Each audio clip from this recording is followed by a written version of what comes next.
Here's a hill climb out of a bowl, or a crater if you will. It's comparable to Keystone Hill at Bundy Hill in size, except for this one is pretty deep sand. You can listen to the bike here.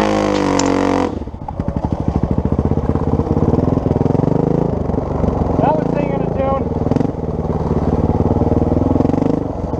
Oh, third gear just went read. We're about halfway through the trail at Evart at this point, and we would have probably stayed and tried a few more of those hill climbs, but having been our first trip, we wanted to make sure that we left enough time to finish the trail and head over to Tin Cup.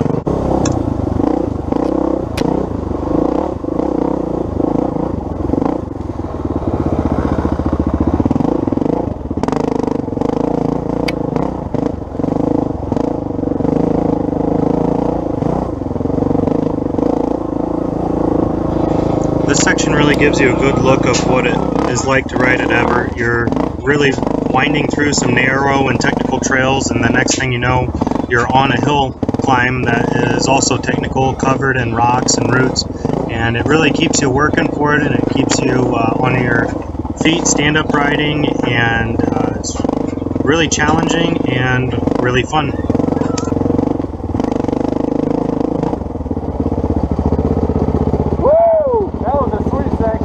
Yeah, it was.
If you couldn't hear there, I was just commenting that with the coronavirus and extra use that these trails were seeing, combined with the dry summer and lack of rain, they really got rutted out and whooped out pretty badly.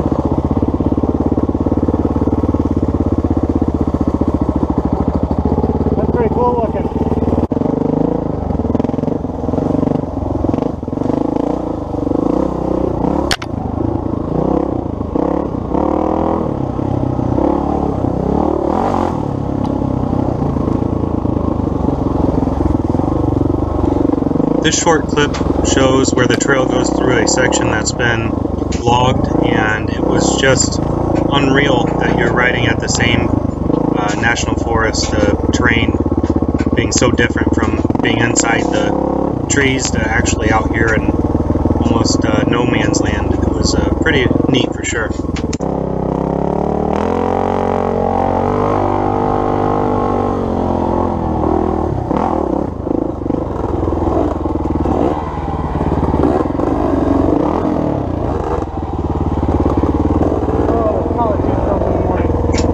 riding these old XR400s, if you've ever done it before, you know it can take a lot out of you to lift the bike up like this. You try to keep it running for sure, because kickstarting it takes even more out.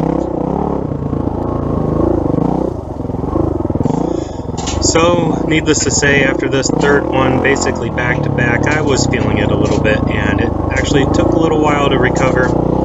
Thanks to my brother for being patient with me as I got my second wind. It took quite a bit.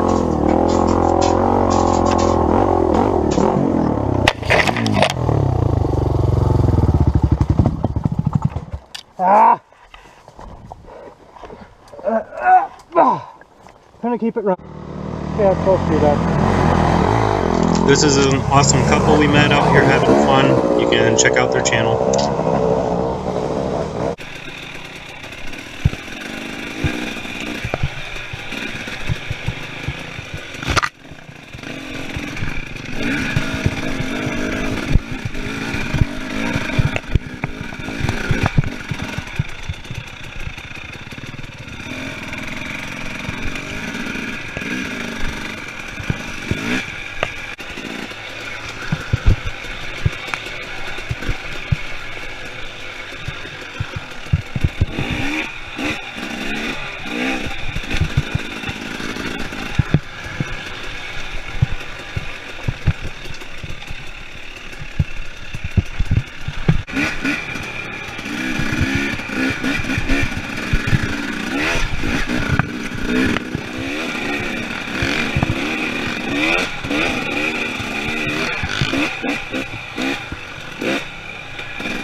These videos my brother shot from the chest mount GoPro. They're a little bit choppier to watch, I know, but I like them because they can really give you more of an immersive look at what it's like to ride these bikes through the trails.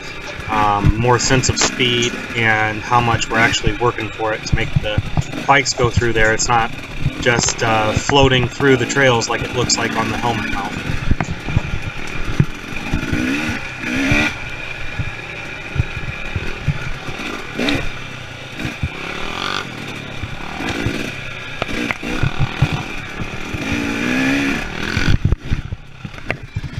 This spot I left on, try to watch over on the right of the screen and keep an eye on me. It's not the best view, but this was a very rocky hill climb, some huge boulders that just kind of came out of nowhere, and this is where I officially had my second wind. I felt pretty good after tackling that one. I had the training wheels off, was working with my legs a lot to keep the balance, and just kept the back tire turning and made it up, and it was pretty cool to conquer that challenge.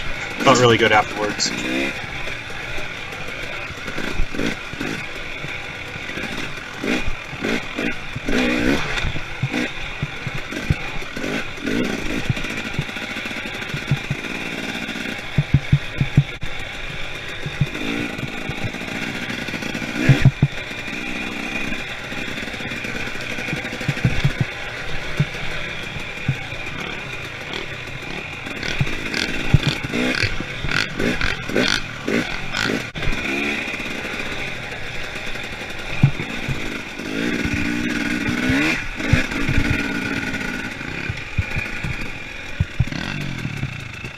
Take your time. Hey, take your time. Gotta love the brotherly advice there. You know, we're out here free riding, and when you have somebody following you, or you know, you're riding in a group, you might feel tempted to rush and hurry back up and get going again. But what it amounts to is, you know, we're not in a race, and there's no real sense in wearing yourself out unnecessarily. So it's okay to take your time and regroup a little bit before you tear off again.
So there again, my tire got out of the rut I was riding in and pulled up the side, and I lost it and went over.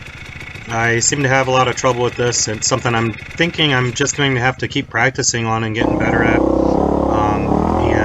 You know, Brad, he did a good job of keeping his balance and keeping it more in the middle of the trail. But he took some lumps too. You know, he pinballed off some trees here at the end of the trail. You could see that in some of the earlier videos from this trip. I think we were both pretty ready to get back to the truck by the time we made it through about 3 hours of riding.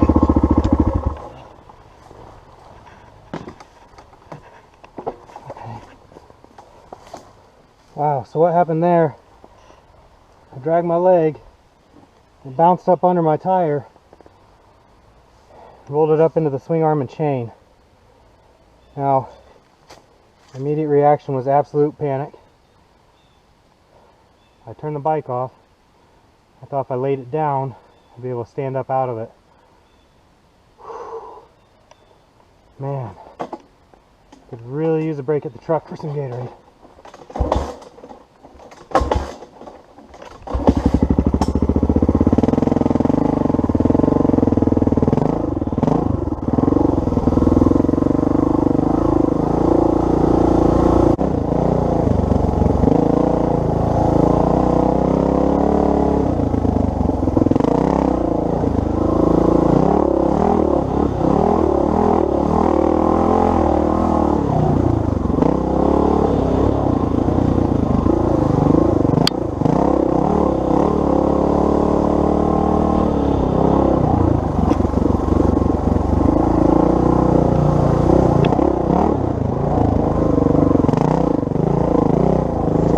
So you have to excuse the delirious musical interlude here. I think I was really happy to see the parking lot again. I don't want you to get the impression that I didn't enjoy myself. It was one of the neatest things I've ever done on a dirt bike. It was something I'm definitely going to be going back to now that I know what to expect and how long it is. I'll make sure to ride a gear up. I learned that riding in third and letting the bike lug, and when it's less snappy, riding in second, it tries to pull out of your arms a little bit more. And so riding a gear up and taking my time sitting down whenever possible, even though there's very few chances, and just knowing what I'm getting into and how long it takes to go around the trail, making sure to stop and take in the scenery at spots like that lake.